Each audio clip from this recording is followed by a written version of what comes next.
Le ministre des Outre-mer a prononcé un discours très offensif ce matin à l'Assemblée. Face aux élus et au gouvernement, il a réaffirmé l'attachement de l'État à la Polynésie. Il a également rappelé que les électeurs polynésiens ont décidé le 13 mai dernier de rester français. Regardez. Je suis en tout cas venu vous apporter un message clair. Ce message, c'est que l'État est de retour. Victorin Lurel l'a rappelé à de nombreuses reprises durant son discours, l'État français reste aux côtés de la Polynésie et de ses habitants. Il a annoncé plusieurs mesures d'accompagnement pour soutenir financièrement le logement social, diminuer les tarifs bancaires ou encore améliorer le système éducatif. Le ministre des Outre-mer a également annoncé que la loi d'indemnisation des victimes des essais nucléaires, la fameuse loi Morin, sera étendue à l'ensemble de la Polynésie. Une annonce applaudie par le président d'honneur de Moruroa et Tatou. Une véritable ovation s'est élevée de l'hémicycle lorsque Victorin Lurel a rappelé, chiffres à l'appui, que les Polynésiens restent fermement opposés à l'indépendance.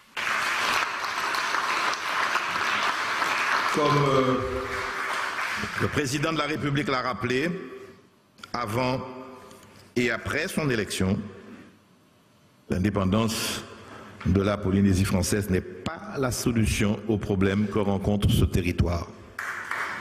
Le ministre a également appelé toutes les forces politiques du FENUA à travailler ensemble pour la population polynésienne.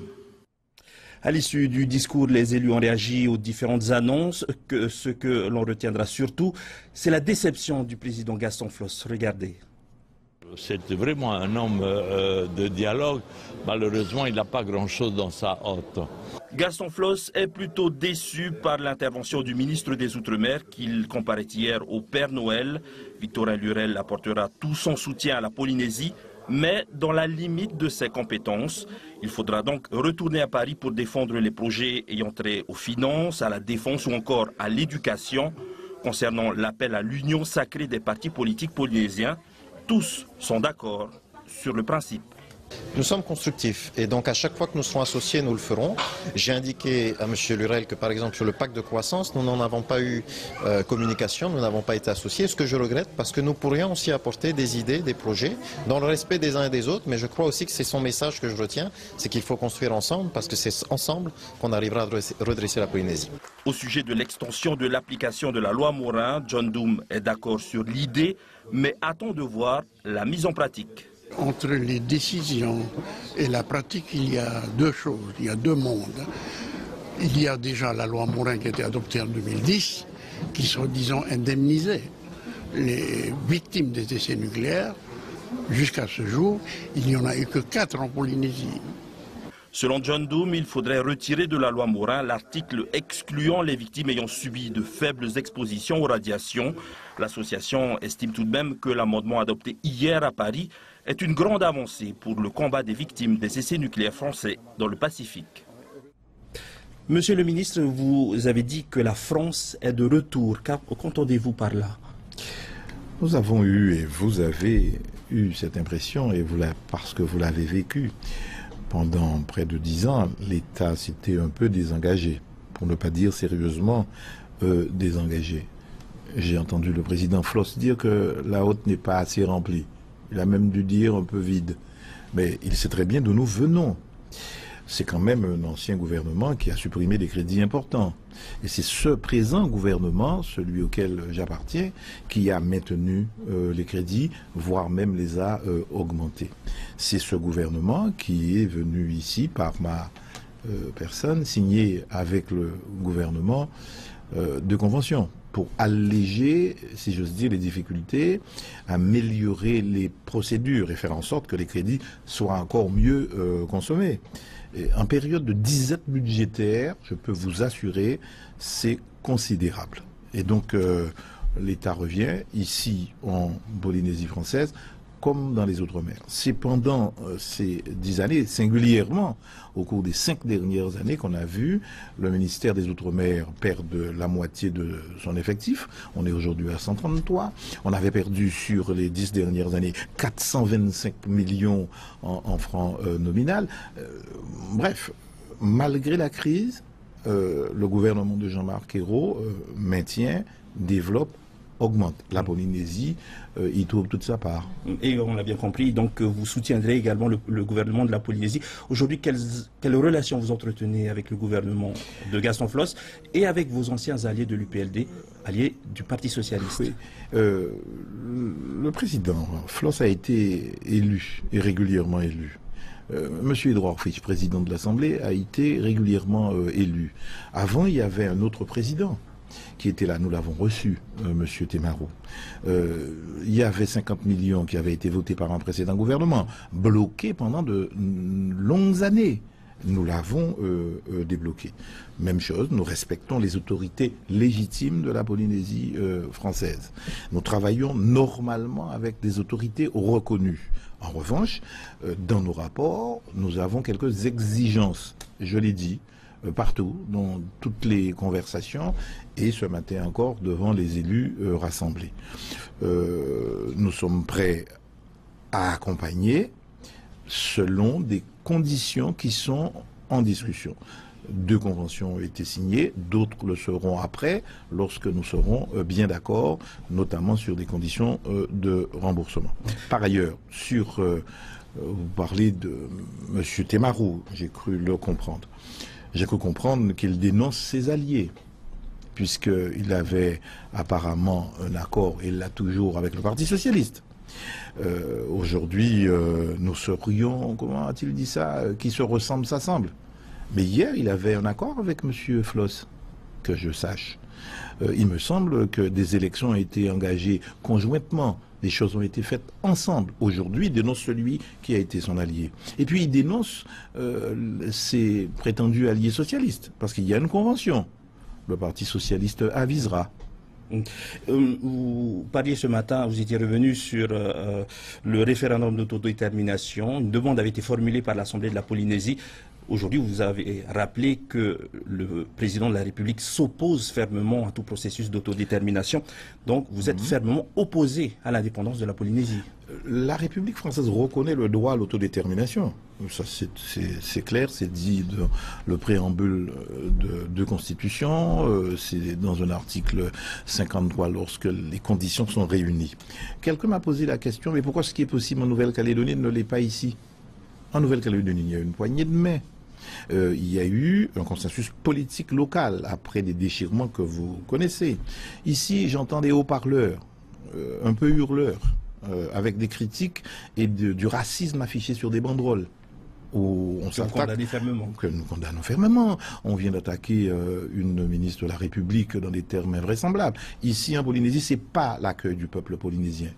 C'est pas la tradition que je sache, d'après ce qu'on m'a expliqué, qu'on s'en prenne à mes origines. Je ne suis pas venu donner des leçons ici à la Polynésie. On a simplement dit voilà les valeurs de la République française. On les a réaffirmées. Nous prenons acte de ce que l'ONU a fait. Mais nous disons, à notre sens, si d'autres ont des opinions, le gouvernement a le droit d'avoir une position, de dire que l'indépendance ne nous paraît pas être la solution, que le référendum qu'on demande pour purger une question, ces questions-là ne se purgent pas comme ça. En revanche, s'il y a des discussions entre les partis politiques et avec la société civile polynésienne, le gouvernement restera attentif. Et pour le moment, nous croyons que ce n'est pas la solution. Et que par ailleurs, nous ne pouvons pas faire comme si le peuple polynésien n'avait pas voté récemment. Nous devons tenir compte de cela. C'est ce que nous disons de manière apaisée, tout en restant attentif. Et justement, Monsieur le ministre, je vous propose de revenir sur cette manifestation de l'Union pour la démocratie. Apparemment, les relations entre le Tavini Huiratira et le ministre se sont encore rafraîchies cet après-midi. Ils étaient 250 manifestants à 14 heures devant l'Assemblée. Oscar Temarou avait appelé ses partisans à manifester leur mécontentement. Il reproche au ministre de s'afficher aux côtés de Gaston Flosse. Il souligne l'incarcération du président de l'un de ses ministres et de l'un de ses collaborateurs. Nous écoutons Oscar Temarou au micro de Maïté Maï. Il vient chez nous comme si de rien n'était. On connaît ce comportement-là. Aujourd'hui, c'est la gauche qui est aux affaires de la France. C'est exactement le même comportement. On ne voit pas du tout de différence entre la gauche et la droite. Ce partenariat avec le PS, signé par M. François Hollande, reconnaît le droit du peuple mahorais à l'autodétermination, alors qu'il y a quand même une différence de langage entre son ministre de l'Outre-mer et M. le Président de la République. Il n'a pas à me dicter comme je n'ai pas à dicter ce que doit faire le peuple guadeloupéen. Et que la France doit se préparer à se retrouver autour d'une table pour en parler et reconnaître ce droit-là. Et pour le ministre des Outre-mer, l'attitude de l'UPLD, cet ancien allié du Parti socialiste, est principalement due à une déception du résultat des dernières élections. Nous l'écoutons dans son discours de ce matin. Pour autant, il n'est jamais bon, j'ai eu à le dire, et je le répète ici, que l'amertume de la défaite dure trop longtemps, ni qu'elle s'exprime de façon permanente, voire virulente et parfois inappropriée. Il doit y avoir un temps pour tout. Un temps pour la compétition électorale. Un temps pour l'apaisement. Et j'invite celles et ceux qui croient en certaines valeurs à retrouver l'Ecclésiaste. Mais une fois que le peuple a parlé, je demeure persuadé qu'il peut et qu'il doit y avoir un temps pour travailler sereinement, chacun dans son rôle, les uns aux responsabilités et les autres dans une opposition qui peut être responsable et constructive. Monsieur le ministre, est-ce que l'attitude d'Oscar Temaru met fin au partenariat entre le Taveuni Guirassy et le Parti socialiste? Je suis en tout cas étonné par les contradictions. On dénonce le Parti socialiste, le plus grand procureur du gouvernement socialiste, c'est M. Temaru, et en même temps, il veut garder des relations avec le Parti socialiste. Je trouve ça un peu curieux. Et deuxièmement, on n'a jamais confondu les tribunaux et la démocratie et l'élection. C'est pas la justice ou les tribunaux qui feront l'élection. M. Temaru a perdu des élections. Voilà, on s'adresse à des autorités légitimes. Et lorsque le peuple polynésien voudra peut-être changer de statut ou organiser autrement son avenir, on le saura. Je répète ce qu'il a lu. Un pas devant le peuple, jamais deux. Merci, Monsieur le ministre. Et nous passons justement à un autre aspect de votre séjour en Polynésie, le marathon qui s'est poursuivi par une rencontre avec le syndicat pour la promotion des communes. La rencontre s'est déroulée à la résidence du haut-commissaire en fin d'après-midi. Il a notamment été question du fonds intercommunal de péréquation et du nouveau code des collectivités territoriales. Monsieur le ministre, les maires se sont plaints un peu de ce nouveau code des communes.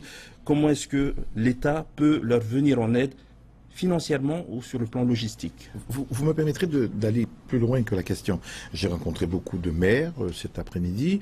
Ils ont posé le problème de la situation des communes, de la collectivité communale, de son statut, de sa cohabitation avec le pays. Et donc, au-delà de la question de la fonction publique communale, il y a bien d'autres questions sur la libre administration territoriale, sur la fiscalité, la liberté ou non de voter l'impôt, la liberté ou non de se regrouper en intercommunalité, sur l'ordonnance de 2004 ou de 2005 créant la fonction publique communale et sur la possibilité d'intégrer sans concours les fonctionnaires dans la fonction publique.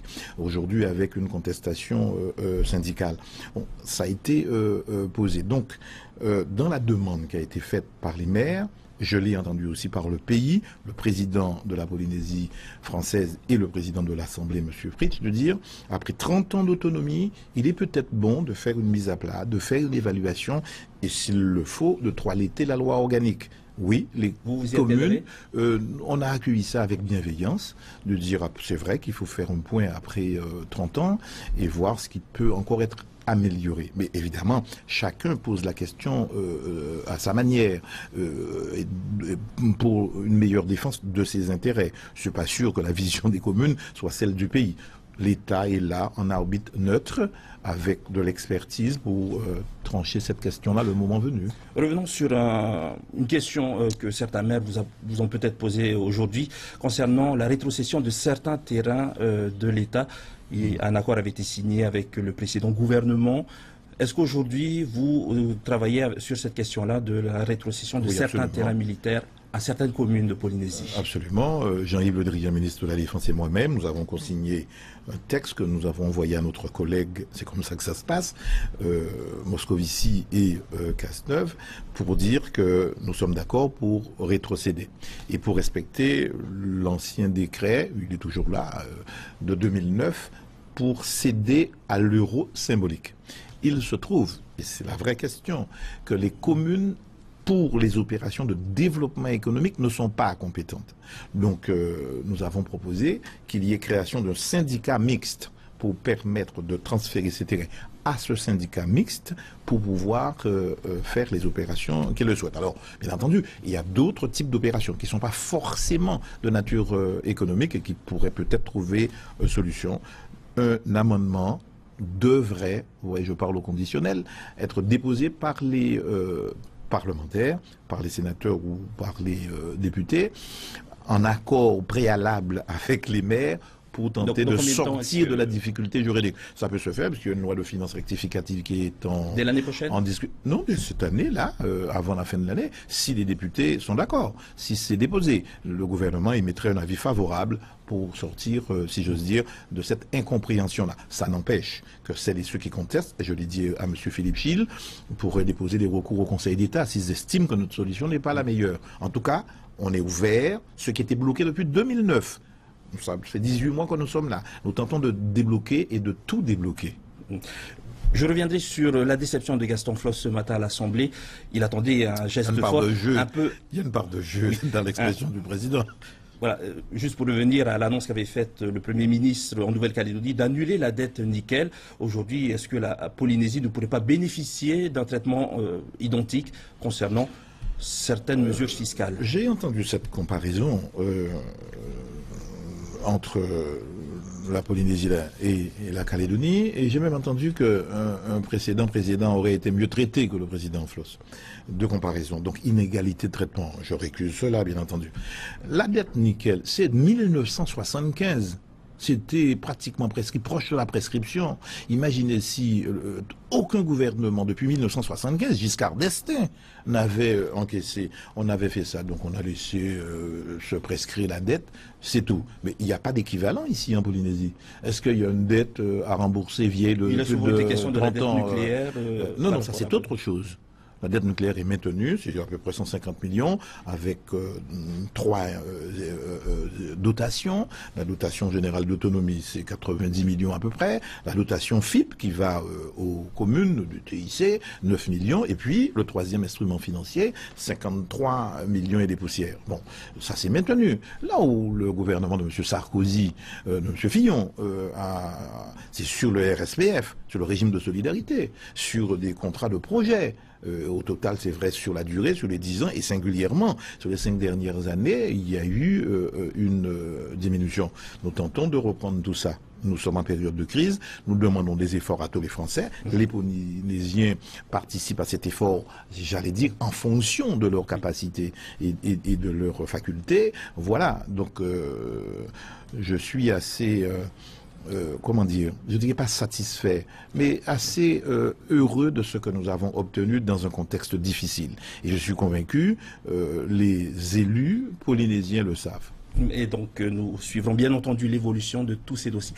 Merci beaucoup encore, Monsieur le Ministre, pour toutes ces réponses et merci encore d'avoir accepté de venir sur notre plateau. Et Victorin Lurel était aussi cet après-midi à Arouech, à l'Institut de recherche et de développement. Les scientifiques de l'Institut ont offert au ministre leur dernier ouvrage, un recueil des recherches effectuées en Polynésie depuis 50 ans. Et puis, en attendant le Mahana Beach, son palais des congrès, peut-être ses casinos, il faut tout de même tenter de relancer notre tourisme qui plafonne aux alentours de 165 000 touristes par an. Victorin Lurel, en visite à Bora Bora hier, s'est enthousiasmé. Selon lui, nous avons tous les atouts pour réussir. Le reportage de Mike Léral et Nari Tokorani. Il dit avoir eu le souffle coupé en arrivant à Bora Bora. Les paysages, la culture, l'accueil polynésien permettront de sortir de cette mauvaise passe touristique, selon Victorin Lurel. Permettez-moi de vous dire que je ne partage pas la sinistrose ambiante. Il y a une sinistreuse. Moi, les dossiers qui me remontent à Paris, j'arrive ici, ce que je lis dans la presse, ce qui m'est dit, c'est que oui, on a perdu en clientèle et qu'aujourd'hui, on n'est qu'à 160 000 touristes. Disons ça comme ça. C'est un petit peu moins, mais 160 000, on peut le dire. Vous avez des atouts exceptionnels. Qu'il y ait, à cause de la crise mondiale, une décrue, mais c'est partout dans toutes les destinations et les meilleures destinations. Ceci n'est pas tout à fait exact. Autour de nous, dans le Pacifique, Fidji ou les îles Cook sont en plein boom touristique. Les hôteliers demandent donc plus de concertation entre le pays, l'État et les professionnels pour voir plus loin. La baguette magique, je pense que personne ne l'a, sinon tout le monde l'aurait déjà sorti. Donc aujourd'hui, on est vraiment sur cette mise en place de politique sur du moyen et du long terme pour continuer à développer le tourisme dans nos îles. Le pays n'a jamais été aussi prospère en termes de touristes que lorsqu'il y avait 8 ou 9 compagnies aériennes. Aujourd'hui, il n'y a pas cette compagnie aérienne et je pense que si le ministre peut intervenir et aider, et le président du territoire, bien évidemment, du pays, à faire venir plus de touristes en réglant le problème de l'aérien, dans une politique peut-être un peu plus open sky, ce serait une première chose. Cet hôtelier recommande donc la baisse des billets par l'introduction de plus de concurrence, mais aussi par la baisse des taxes d'atterrissage. Il souhaiterait par ailleurs que l'aéroport de Bora Bora devienne international pour que les touristes ne soient pas tous contraints à un détour par Tahiti. Mais pour Victorin Lurel, l'une des solutions est peut-être ailleurs, dans les casinos. Il a d'ailleurs lui-même tenté d'en implanter un en Guadeloupe. Comment voulez-vous que le label international qu'est Bora Bora n'est pas un casino? Bien peu d'annonces finalement du ministre dans le domaine du tourisme. Bonne nouvelle toutefois pour le secteur, la défiscalisation est toujours possible sur les constructions ou rénovations d'hôtels. Elle est aussi conservée dans un tout autre domaine de construction, le logement social.